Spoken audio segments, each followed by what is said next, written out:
Hello friends, welcome again. आज हम adenium की कटिंग्स लगाएंगे। एक्चुअली मेरे पास जो अडेनियम का प्लांट था उसकी मैंने प्रूनिंग की हुई थी, तो उसकी जो टहनियाँ निकली थी तो मैंने सोचा उसको लगा देते हैं और आपके साथ वीडियो शेयर करते हैं। एक्चुअली कटिंग करना कोई बड़ी बात नहीं, उसकी कटिंग कैसे करते हैं वो मैं आपको किसी और वीडियो में अच्छे से दिखा दूँगी।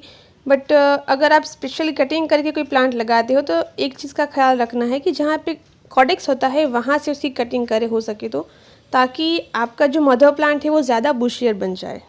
हम ये सारी कटिंग को 2 पार्ट में काट के लगाएंगे, क्योंकि कभी भी इतनी बड़ी कटिंग है वो नहीं लगती है। ऑलरेडी मैंने ये वाली कटिंग में 2 पार्ट्स कर दिए हैं, पर लगाने के टाइम पे एक चीज़ देखना पड़ेगा कि कौन सी साइड है वो सीधी है और कौन सी उल्टी साइड है। वो हमें इसकी जो पैटर्न होती है वहाँ से पता चलेगा। वो मैं जब लगाऊंगी तो आपको दिखाऊंगी किस तरह से इसको हमें पहचानना है। जब इसकी कटिंग करेंगे तो उसके बाद हमें इसको 5 या 6 दिनों के लिए शेड एरिया में छोड़ देना है। उसको कुछ भी नहीं करना है, क्योंकि इसकी कटिंग करेंगे तो उसके अंदर शेप निकलता है। और अगर डायरेक्टली हम इसको लगा देंगे कटिंग के बाद तो उसमें फंगस लगने का डर रहता है।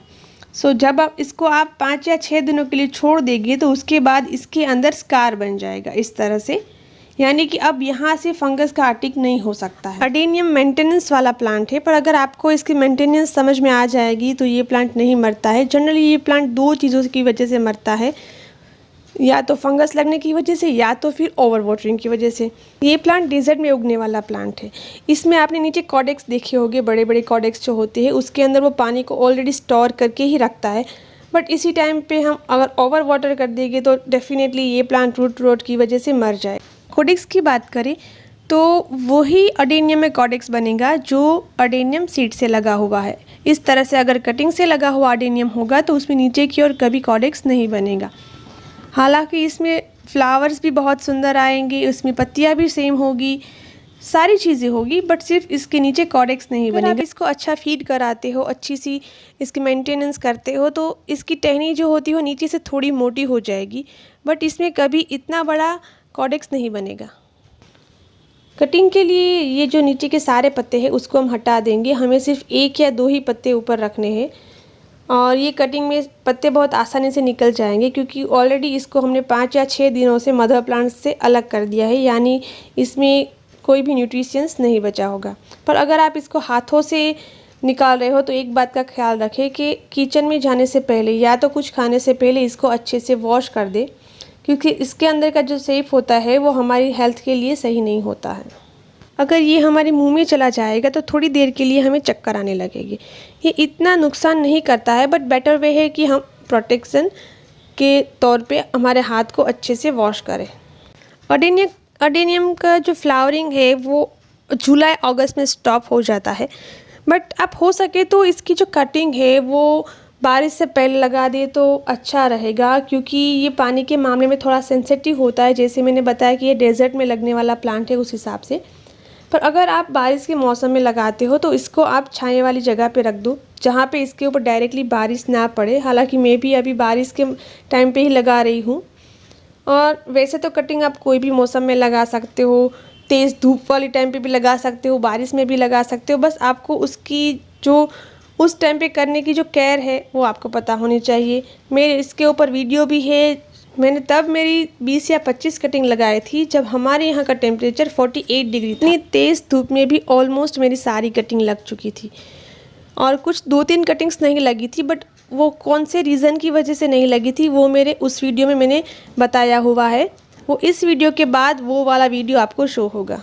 अगर कोई टूल से हम कटिंग्स करते हैं तो उसका यूज़ करने से पहले उसको सैनिटाइज करना बहुत ज़रूरी है, अदरवाइज़ हमारी कटिंग में फंगस लग सकता है, और अगर फंगस लग जाएगा तो सारी कटिंग्स फेल हो जाएगी और हमारी पूरी मेहनत बेकार हो जाएगी। ये छोटी सी कटिंग है, इसको इस बार लगाने की ट्राई करेंगे कि ये लगेगी या नहीं। जनरली ये इतनी छोटी कटिंग्स नहीं लगती है, बट इस बार ट्राई करेंगे। अगर ये लग जाएगी तो आपके साथ में वो शेयर करूँगी। इस तरह से हम सारी कटिंग्स में से पत्तों को हटा देंगे, ऊपर के सिर्फ 2 या 3 ही पत्ते छोड़ेंगे। एक्चुअली पत्ते रखने का रीज़न ये होता है कि जो पत्ते होते हैं उससे फोटोसिंथेसिस की प्रोसेस होती है। वो जो प्लांट है उसमें सारे न्यूट्रिशंस को प्रोवाइड करती है, और हमारा प्लांट है वो अच्छे से ग्रो करता है। वैसे सेम जो चीज़ है वो कटिंग्स के साथ भी होती है। जनरली सब इससे पहले मैं कभी पत्तों के बिना कोई भी कटिंग नहीं लगाती थी, बट मैंने 2-3 कटिंग्स पत्तों के बिना लगाई तो उसका जो रिज़ल्ट था वो पॉजिटिव आया। बट इसमें एक चीज़ होती है कि जो पत्तों के बिना लगी हुई कटिंग होती है उसमें रूट्स थोड़ी देर से आते हैं। वो चीज़ मैंने 2-3 बार मार्क की हुई है कि उसमें रूट्स आएंगे बट थोड़ी देर से आएंगे। सो ये जो लंबी लंबी वाली जो ब्रांच है उसको हम 2 हिस्सों में काट देंगे और दोनों की कटिंग हम लगा देंगे। ऑलमोस्ट हमारी सारी कटिंग रेडी हो चुकी है, बट एक चीज़ का ख्याल रखना है कि ऊपर का पार्ट है वो ऊपर ही रखना है और नीचे का पार्ट नीचे रखना है। एक गमला लेंगे और गमले के अंदर ड्रेनेज होल के ऊपर हम कोकोनट कोर को रखेंगे। मैं जनरली इसका ही यूज़ करती हूँ, अगर आप चाहो तो पेबल्स का भी यूज़ कर सकते हो। और गमले को हम सिंपल सैंड से ही भरेंगे, उसके अलावा किसी भी चीज़ का यूज़ नहीं करेंगे, क्योंकि सैंड जो होती है उसमें मॉइस्चर बना रहेगा बट पानी इसके अंदर होल्ड नहीं रहेगा।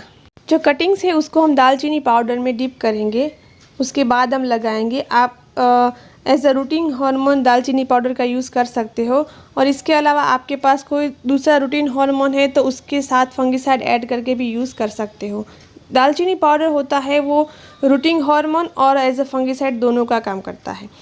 सो सारी नीचे का जो पार्ट है उसमें हम दालचीनी पाउडर लगा देंगे। गमले में फिंगर से होल बना के उसके अंदर हम सारी कटिंग को प्लेस कर देंगे। बट प्लेस करने के टाइम पे एक बार हमें देख लेना है कि कौन सा पार्ट सीधा है और कौन सा उल्टा है। वो हमें पता चलेगा कि जो उसके स्टेम से उसमें कुछ पर्टिकुलर पैटर्न होती है। हर एक जो प्लांट होता है उसकी पर्टिकुलर पैटर्न होती है, उससे हम पहचान सकते हैं कि कौन सा पार्ट सीधा है और कौन सा पार्ट उल्टा है। जैसे कि ये जो 2 स्टेम है उसको हम देखते हैं कि जो पत्ती वाला जो प्लांट है वो सीधा है। अब इसको हम दूसरी जो कटिंग है उसके साथ मैच करते हैं। जैसे कि इसकी कटिंग है उसमें नीचे की ओर आपको हाफ सर्कल दिखेगा और ऊपर की ओर स्लिपिंग लाइन दिखेंगी। बस इसमें सेम देखो, इसमें स्लिपिंग लाइन नीचे है और हाफ सर्कल ऊपर, यानी ये उल्टा है। सो इसको अब हम सीधा कर देंगे और फिर से हम इसको मैच करेंगे। इसमें अब नीचे की ओर हाफ सर्कल दिख रहा है और ऊपर की ओर स्लिपिंग लाइन। फिर से हम दोनों को मैच करते हैं। सो अब ये दोनों जो है उसकी पैटर्न सेम है, यानी कि जो ये दोनों पार्ट सीधे हैं। अब इस हिसाब से हम सारी कटिंग को देख के लगाएंगे। अब सारी कटिंग को हम इस हॉल में प्लेस कर देंगे और कटिंग्स रखने के बाद हम ये जो सारी जो कटिंग्स है उसको अच्छे से प्रेस करके सारी जो एयर पॉकेट्स है उसको बंद कर देंगे, क्योंकि अगर एयर पॉकेट्स रह जाएगा तो जो सारी कटिंग है उसकी रूट्स में डेवलपमेंट में थोड़ी सी दिक्कत होगी और शायद कभी कभार वो फेल भी हो जाती है। और कटिंग्स लगाने के बाद एक जो बेसिक रूल होता है कि जो भी कटिंग्स लगाए हुए गमला है उसको आपको एक साइड पे रख देना है और उसको तब तक नहीं छूना है जब तक इसके अंदर नए रूट्स और शूट्स ना आ जाए। बारी बारी आपको उसको चेक नहीं करना है, अदरवाइज़ उसकी रूट्स की डेवलपमेंट उतनी ही देर से होगी। जनरली 20 या 25 दिनों के अंदर उसके रूट्स निकलना शुरू हो जाते हैं, उसके बाद उसकी पत्तियाँ निकलती हैं।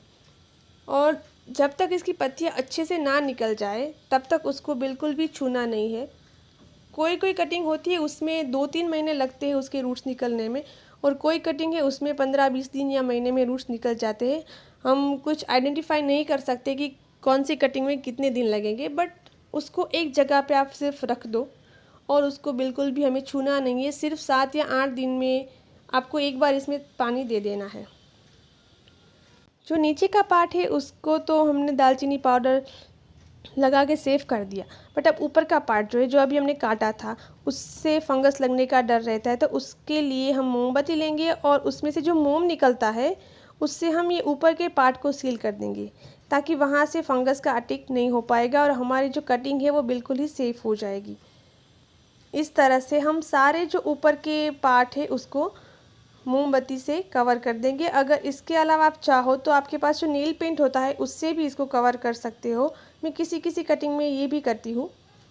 इस तरह से पूरा का पूरा वो सील हो जाएगा और यहाँ से कोई भी फंगस का अटैक नहीं होगा। कटिंग्स लगाने के बाद गमले में हमें पानी डालना बहुत ज़रूरी है, क्योंकि अगर पानी नहीं डालेंगे तो इसके अंदर एयर पॉकेट्स रह जाएंगे। सो आप जब भी कोई कटिंग लगाओ या तो प्लांट को रिपोर्ट करो, उसके अंदर पहला पानी आपको देना ही है और इसके बाद दूसरा पानी आपके प्लांट के हिसाब से देना है। इसमें हम 7 या 8 दिन के बाद पानी देंगे।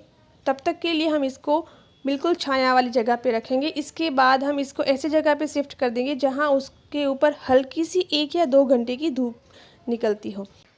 सो ये था आज का मेरा अडेनियम की कटिंग के ऊपर वीडियो।